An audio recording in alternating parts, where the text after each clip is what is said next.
खुलुमबाय स्टुडिअ आं नायद राजीव बसुमतारी बे समाव दिनै गासैबो मिथिगौ बिटिआर गोरोबथानि उनाव एनएलएबनि मुंनि बर'नि गेजेराव गोदानै बिग्रायारि जोनोम जादोंमोन आरो एनएलएबनिफ्राय 30 बोसोरनि थांनाय जुलाइ दाननि 13 खालाराव जिपिरिउस नार्जारिखौ आसाम पुलिस बिफाना खास्रि बिस्रि इनकाउन्टार खालामनाय जादोंमोन आरो बिथाङानो एनएलएबनि गिबि मुंख्लं जायो। बिथां मुंख्लं जिपिरिउस नार्जारिनि दिनै सारादु खुंफुंनाय जादों। लोगोसे बिथांनि मुंख्लं खाम्फाखौबो एनएलएबनि मासिगिरि आइबि बुंथिग्रा बिथाङा बेखेवनानै होनाय जायो।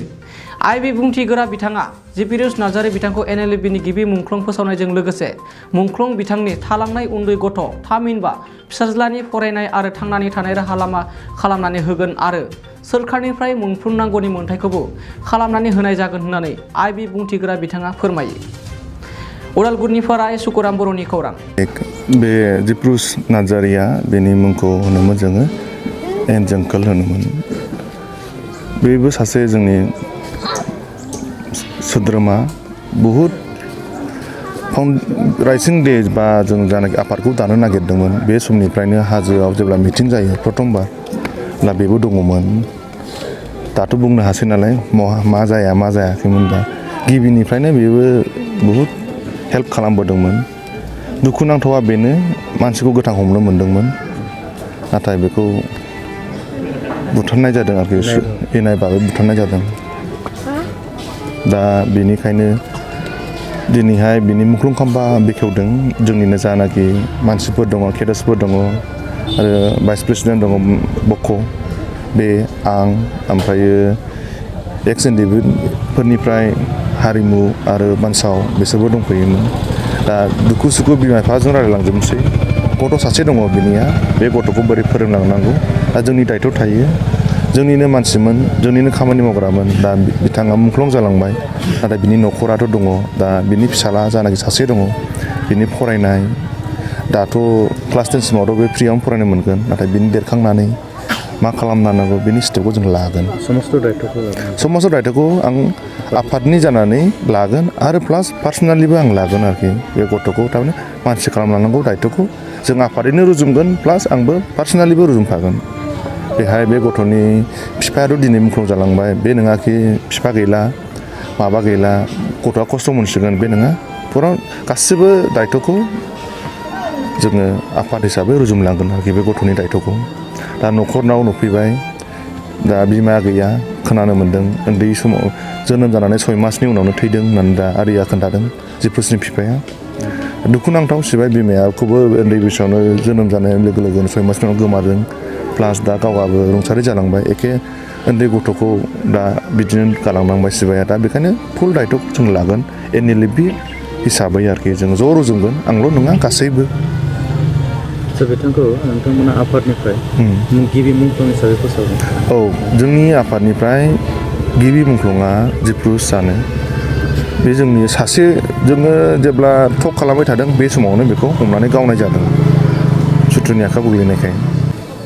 बे खामानि मावलांगोन होननानै मावलांदोंबो सिबाया जानाखि बे कालेक्सनाव ओंखारदोंमोन दा थगायजानानैसो लेंहरनानैसो फान्दाय जानानैसो गथ'र जादों नङाबाथ' गथ'र जायामोन बियो। जोंनिनो मानसियानो दङ खोन्थाग्राफ्राबो हमोग्राफ्राबो जोंनि मानसि जोंनि मानसियानो सोरबा एसपि जा सोरबा आर्मि 1 लाख 2 लाख मोनबानो जोंनि मानसिखौ खोन्थानो हायो। दानि आर्टिकेलावहाय जुदि संगठन दायोबा बा बड'लेण्ड जुदि सोरजिफिननो थाङोबा ना आंनि पार्सनेल साननाय बियो 20% जोंनि बर'फोरजों नांग्रोनांगौ जायो। मानो होनबा अलरेडि जानाखि 20% जा बर'फोर दङ माहारिफोर बिसोर थारमाने बड'लेण्ड होननाय जिनिसखौ फैसा मोनबानो जायो कमप्रमाइस जाजोबो। बे 20%खौ जेब्ला जों गारनो हागोन बिसोरजों दावहा नांनो हागोन अब्लासो जोङो बड'लेण्ड होननाय सोदोबखौ जों लाबोफिननो हागोन। जानाखि बड'लेण्ड सोरजिनायनि थाखाय खस्थ' खालामदों एनडिएफबिआनो दंमोन बिएलटि दंमोन दा एनएलएबि दङ। दा आङो गासैखौबो जानाखि जोहोलावफोर बर'नि जोहोलावफोर जानाखि बड'लेण्डनि थाखाय सोमावसारदोंमोन दुखु खस्थ' खालामनांदों बिसोरनि थाखाय गासैबो मोननांगौ मोन्थायफोरखौ जुदि गभर्नमेन्टआ होनो हायोबा आंहा बेयाव जेबो आपत्ति गैया। खिन्थु होनो हायाबा खिन्थु आं नागारालै बे खिन्थु सिदा। প্ৰথমতে আপোনালোকৰ নিউজ মিডিয়াৰ ধন্যবাদ জনাইছোঁ। তো ফাৰ্ষ্ট মাৰ্টিয়াছ হিচাপে আমাৰ এনএলএফবি সংগঠনৰ জিপিৰিউছ অথবা এনজোংখোল তেখেতে মাৰ্টিয়াছ হৈ গ'ল যোৱা 13 জুলাইত মাৰ্টিয়াছ হৈ গ'ল তো তেখেতৰ মাৰ্টিয়াছ থম যিটো আমি ইনিগ্ৰেশ্যন কৰিলোঁ তো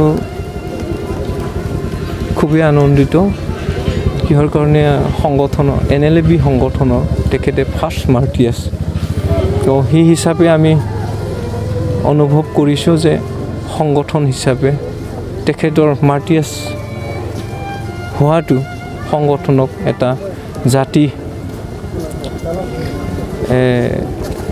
কাৰণে খুব গৌৰৱ বুলি আমি অনুভৱ কৰোঁ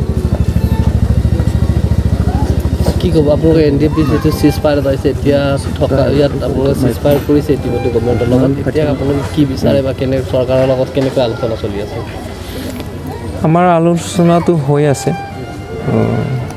তো আজিলৈকে এগ্ৰিমেণ্ট যিটো চিজফায়াৰ সেইটো আজিলৈকে হোৱা নাই হ'বগৈ লাহে লাহেকৈ আমি আহিছোঁ আহি কিনি ডিজিনেটেড কেম্প হিচাপে আমি চনাই কেম্পত এতিয়া আছে আৰু কোকৰাঝাৰ হিচাপে কোকৰাঝাৰত কেম্পত আছোঁ চৰকাৰৰ প্ৰচেছটো আমাৰ যিটো প্ৰচেছ সেইটো লাহে লাহেকৈ হৈ যাব বুলি আমি অনুভৱ কৰোঁ আপোনালোকে সন্তুষ্ট আছে যিটো আলোচনা কৰি এতিয়ালৈকে আলোচনাটো বিশেষ তেনেকুৱা হোৱা নাই তো আলোচনাটো হ'ব আমি এগ্ৰিমেণ্ট হোৱা নাই এতিয়ালৈকে হ'বগৈ আলোচনা হৈ যাব জেফ্ৰুছ নাৰ্জাৰীৰ সৰু এজন ল'ৰা আছে তেওঁৰ পত্নী আছে তেওঁৰ বিষয়ে সংগঠন হিচাপে আপোনালোকে কি দায়িত্ব বা কিবা ব্যৱস্থা ল'ব তো সংগঠন হিচাপে আমি জেপিৰিছৰ এটা ল'ৰা থাকি গ'ল তেখেতৰ মা নাই তেখেতৰ মায়ে এৰি থৈ গ'ল তো আমি সংগঠন হিচাপে পিছলৈ আমি তেখেতৰ ফিউচাৰৰ কাৰণে তেখেতৰ পঢ়া শুনাৰ কাৰণে আমি সংগঠন হিচাপে কিবা এটা হেল্প কৰি যাম বুলি আমি আশা কৰোঁ তো তেওঁলোকৰ ঘৰৰ লগতো আমি আলোচনা কৰি থাকোঁ আৰু যিটো মাৰ্টিয়াছ থম বনালে সেইটো আমি সংগঠন হিচাপে বনাইছোঁ এতিয়া এজন আপোনালোকৰ এজন নেতা বাথাই ইয়াতে অংশগ্ৰহণ কৰাটো আমি দেখা পোৱা নাই ইয়াৰ সম্পৰ্কে কিবা ক'ব নেকি বাথা ৰাস্তাও অকণ দূৰ আৰু কোকৰাঝাৰৰ পৰা অহাটো ইমান সংকট নহয় তো তেখেতে এই অনুষ্ঠানত এটেণ্ড হ'ব নোৱাৰাটো সেইটো বেলেগ বিষয় নহয় তো চেয়াৰমেনে আহিছে চেয়াৰমেনে আহি থম ইনিগ্ৰেশ্যন কৰিলে তো তেখেতৰ যিটো কোকৰাঝাৰৰ কেম্পত তেখেতে আছে তো আমি সদায় ঠিকেই আছোঁ অন্য বেলেগ হেৰিৰ কথা নহয় गिबियावनो नोंथांमोनखौ दिनै बे निउस सेबखांग्रा लोगो मोननायलाय आङो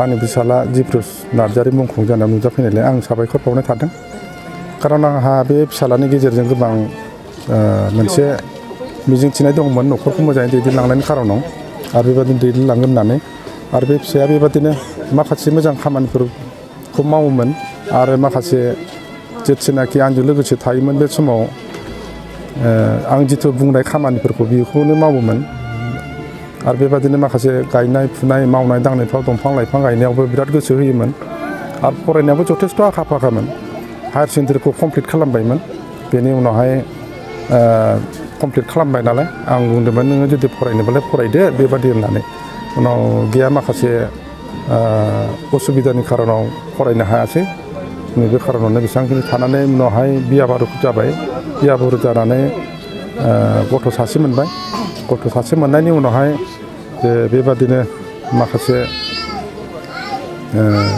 किसुमान सरकारनि नुनायफ्राव माखासे गाज्रि साननाय बायदि सानजाबाय नामा बेवहायनो बेबादि जिउ खोमालांनो गोनां जाबाय बे समाव आंनि सुंद' बुंनाया बेसेबांनोसै